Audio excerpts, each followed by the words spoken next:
नेकपा एमाले फेरि national volunteer force भनेर नयाँ ढकोसला सुरु गरेछ। आजबाट काठमाडौँमा मार्च पासहरू पनि गरेको देखियो।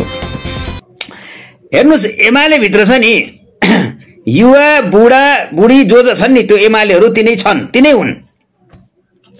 किसान भित्र पनि युवा छन्, मजदुर संगठन भित्र पनि युवा छन्, महिला संगठन भित्र पनि जनवर्गीय संगठनहरू जति पनि छन् नि ती सबैमा युवाहरू छन्, सबै छन्, तिनै एमाले हुन्। सबै पनि एमाले, मै पनि एमाले हो। अब एमाले के गर्यो भने जेनजी आन्दोलनपछि त्यो एमाले त लखेटियो। अब अहिले आम जनतामा त्यो युथ फोर्स भन्ने पनि तपाईको के भने बदनाम छ। एमाले भन्ने पार्टी नै संगठन नै बदनाम छ है। अनि त्यसपछि के गर्ने त भनेपछि एउटा नयाँ चिज आयो जस्तो पार्नलाई के मान्छे तिनै हुन्। आज त्यो तपाईको चाहिँ नि त्यो भोलिन्टियर्स फोर्स भन्ने छ नि, त्यो रामकुमार झाँक्री महेश बस्ने तिनै छन् त्यहाँ हैन। कुनै नयाँ फोर्स आएको छैन।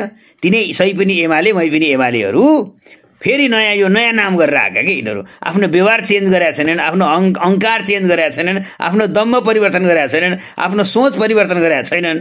अब जेनजी आन्दोलन पछिको परिस्थितिमा चुनावमा कुन मुखले भाग लिन जाने त? फेस सेभिङ त गर्नु पर्यो। त्यहाँदेखि भोलिन्टियर फोर्सले होइन अब केपी ओलीले उद्घाटन गर्ने के। अनि मलाई एउटा इतिहासको एउटा घटना याद आयो के। यो रूपनारायण श्रेष्ठहरू भन्ने थियो कि पहिला प्रजातान्त्रिक राष्ट्रिय युवा सङ्घमा के है, प्रराई सङ्घ भन्ने थियो है। त्यसको उद्घाटन त्यो कालीमाटीनिर त्यो तपाईँको मनी गएको थियो कि त्यो परोपकार छेउमै होइन। त्यहाँ मदन भण्डारीले पनि तपाईँको के भन्दाखेरि त्यहाँ सम्बोधन गर्नुभएको थियो है। प्रराई सङ्घ त्यहाँ उद्घाटन भएको थियो त्यहाँ। अनि सबैले यस्तो प्रराई सङ्घ लेखेको टोपी लगाएर रूपनारायण श्रेष्ठहरू, प्रदीप नेपालहरू सबै थिए त्यहाँ है।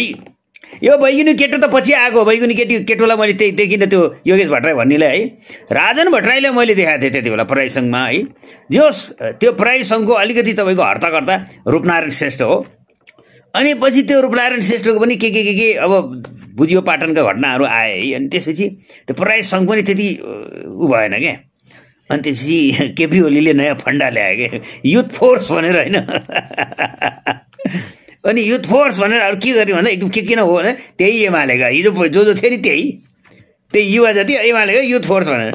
अनि आज फेरि अब भोलिन्टियर फोर्सले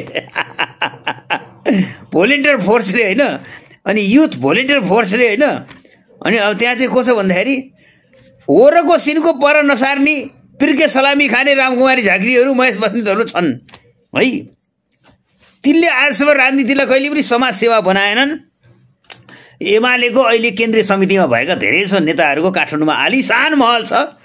उनीहरूले राजनीतिलाई ठगी खाने, लुटी खाने माध्यम बनाए, कहिले पनि सेवाको चाहिँ माध्यम त बनाएन नि। सेवासँग एमालेको कुनै तादाद पनि छैन। एमाले कहिले जनताको सेवा गरेको छैन के। जनताको दुखाइ दिएर लुट्ने काम गरेको, त्यही भएर त लखेटी हो त होइन। अब अहिले भोलिन्टियर्सले के यो काम एमाले 1990 पछि जति बेला यो देशमा बदल आयो नि त्यति बेला हामी यो देशमा सेवा गर्न आएका हौँ। नेकपा एमालेको नामै उनीहरूले त्यति बेला चाहिँ मार्क्सवादीहरूसँग एकीकरण भएपछि नेकपा समाजसेवी भनेर राखेको भएदेखि होइन, नेकपा भोलिन्टियर्स भनेर राखेको भएदेखि अहिलेसम्म कति जनताको सेवा गरिसक्थ्यो होलान्, समाज सेवा हुन्थ्यो होला होइन। अहिले 100 चुहा खाके बिल्ली चले हचको भने जस्तै राजनीतिलाई ठगी खाने, लुटी खाने धन्दामा परिणत गरेकाहरू, पेसामा परिणत गरेकाहरू राजनीतिलाई के भन्दाखेरि ठगेर देशलाई कंगाल बनाइसकेपछि आफ्नो अस्तित्व रक्षाको लागि त्यो पवित्र समाजसेवा, पवित्र त्यो भोलिन्टियर्स, इन्टरनेसनल रूपमा भोलिन्टियर्स भनेको ठुलो गरिमा छ, ठुलो महत्त्व छ। त्यो भोलिन्टियर्स भनेको रेड क्रसका भोलिन्टियर्सहरू छन्, रेउकाईका भोलिन्टियर्सहरू छन्, लियो क्लबका भोलिन्टियर्सहरू छन्। धेरै तपाईँको चाहिँ नि अहिले पनि तपाईँको के भन्दाखेरि मानव सेवा कल्याण समिति, मानव सेवा समिति भनेको छ। मानसिक रोगीहरूलाई ठाउँ ठाउँबाट उद्धार गरिराख्ने मानव सेवा समितिहरू जस्ता भोलिन्टियर्सहरू छन्। विभिन्न किसिमका भोलिन्टियर्सहरू छन् जसले समाजसेवामै काम गरिरहेका छन्। उनीहरूको त्यो पवित्र समाजसेवाको विधालाई पनि तपाईँको के भन्दाखेरि डाम्ने गरी, ड्यामेज पार्ने गरी राजनीतिलाई लुटी खाने, राजनीतिलाई सेवा होइन धन्दा बानियागिरीको माध्यम बनाएका मानिसहरू आज भोलिन्टियर फोर्स भनेर सडकमा उत्रिरहेका छन् है। अब त्यो चाहिँ हामीले उनीहरूको हेरिदिनु पर्ने, उनीहरूलाई थपडी बजाइदिनु पर्ने, वाह वाह वाह वाह वाह, अब यिनीहरूले चाहिँ देशको जनताको सेवा गर्छन् भनेर मानिदिनु पर्ने। एमाले वास्तवमै सङ्कटमा पुग्यो। ऊ नेकपा एमालेको नामबाट अब सडकमा आउन सक्दैन। युवा सङ्घको माध्यमबाट, युथ फोर्सको माध्यमबाट यिनीहरू चाहिँ सडकमा आउन सक्दैनन्। यिनीहरू अब माओवादी वाइसिएलको नामबाट सडकमा आउन सक्दैन। त्यही भएर जेन्जी रेड फोर्स भनेर बनाइरहेछ। जेन्जीसँग भोलि प्रचण्डले कुराकानी गर्ने रे। सबैलाई युवाहरूको संवेदना भजाउनु परेको छ है, र युवाहरूलाई तान्ने खालका चाहिँ जार्गनहरू खडा गर्नु परेको छ। तर यथार्थ के हो भने, चाहे त्यो युथ फोर्स होस्, चाहे त्यो युवा सङ्घ होस्, चाहे त्यो भोलिन्टियर फोर्स होस्, चाहे त्यो जेसुकै होस्, तो केपी शर्मा ओलीको गुणगान गाउने, केपी शर्मा ओलीलाई केपी बा भनेर जय जयकार गर्नेहरूको त्यो एउटा नयाँ फन्डा बाहेक अरू केही होइन भन्दै। पुष्पा नाम समझकर फ्लावर समझा क्या, फ्लावर नहीं फायर है हम, झुकेगा नहीं शाला झुकाएगा। अल्लू अर्जुन को पुष्प 2 को यो संवाद पुष्पाको सिक्वेलमा पनि दोहोरिएको छ, जसमा भनिएको छ कि पुष्पराज फायर नहीं वाइल्ड फायर है। संयोगले नेपालको राजनीतिमा आज एकजना नयाँ पुष्पराज को उदय भएको छ। नेकपा एमालेको नेशनल भोलिन्टियर्स फोर्सको संयोजकको रूपमा। चलचित्र पुष्पामा पुष्पराजको काम हुन्छ, अर्थात् अल्लू अर्जुनको काम हुन्छ रक्तचन्दनको तस्करी गर्ने र त्यसको लागि अगाडि आउने अवरोधहरूलाई सफाया गर्ने।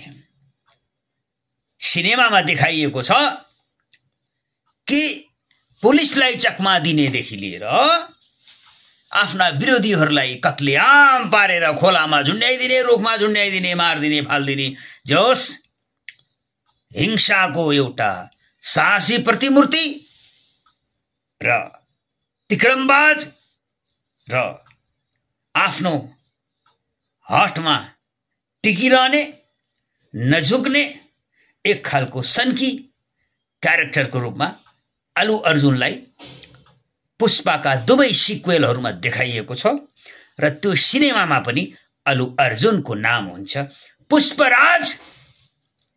झुकेगा नहीं साला झुकाएगा। पुष्पाको अल्लू अर्जुन क्यारेक्टर के हो भने झुकेगा नहीं साला झुकाएगा। अब हेर्नुस् है,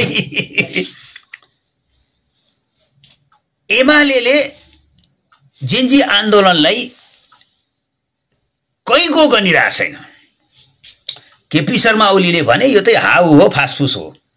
महेश बस्नेतले भने जेन्जीहरू आतंकवादी हुन् र आजै मात्र महेश बस्नेतले जेन्जीले विरोध गरे भने अब हामी प्रतिरोध गर्छौं र तिनै पुष्पराज ले पनि झुकेगा नहीं साला झुकाएगा कि भाव भङ्गिमामा हामीले एक एकको लोकेसन राखेका छौं, त्यसलाई हामी ठिक पार्छौं भनेर आज हुंकार गरे। अर्थात् नेकपा एमालेले समग्रतामा यो पार्टीले पुष्पा 1 र पुष्पा 2 को त्यही अल्लू अर्जुन पुष्पराजको क्यारेक्टर झुकेगा नहीं साला झुकाएगा भन्ने चाहिँ प्रदर्शन गरिरहेका छन्। तर एमालेले कसलाई झुकाउन खोजेको हो? जेएनजी आन्दोलन भनेको सुशासनको लागि भएको थियो, भ्रष्टाचार विरोधी आन्दोलन थियो, नेपोकिड्स आन्दोलन थियो, अगेन्स्ट करप्सन प्रोटेस्ट थियो। त्यही आन्दोलनको आवेगमा यत्रो देशमा घटनाहरू भइसके।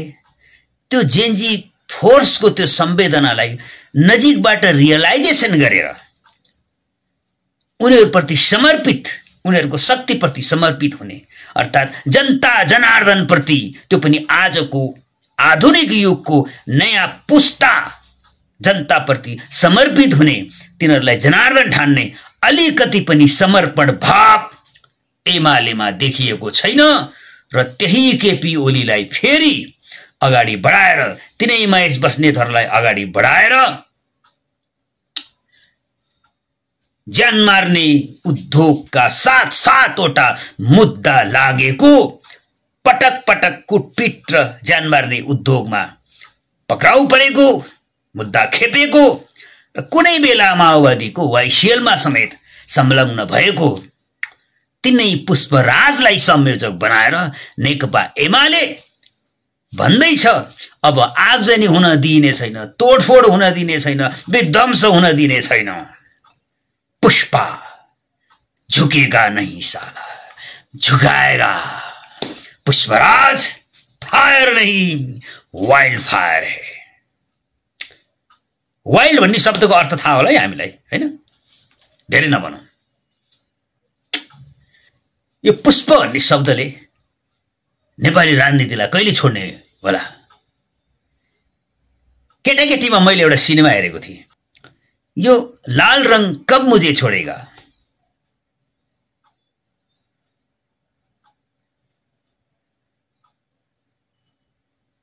यो कम्युनिस्टहरुको यो लाल रंग भित्रको यो फ्लावर नहीं फायर है हम भन्ने विध्वंसकारी चेतबाट हामीले कहिले मुक्त पाउने?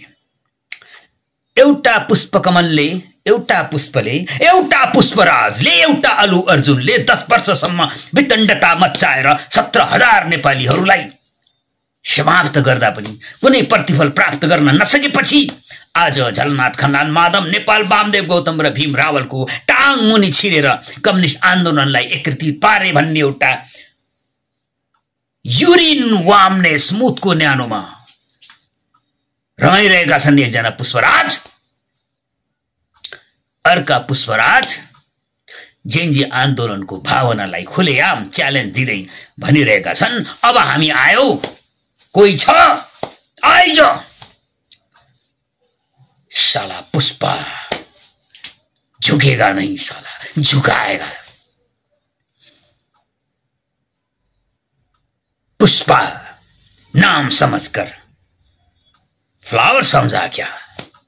फायर है हम। पुष्पराज फायर नहीं वाइल्ड फायर है साला, झुकेगा नहीं झुकाएगा। आजको बिग टक इन टिकटकबाट बिदा जान्छु। न कसैको त्रास, न कसैको आस, कुरा गर्छ खास, मान्छे झकास, सधैँ बिन्दास, कुसुम बिन्दास।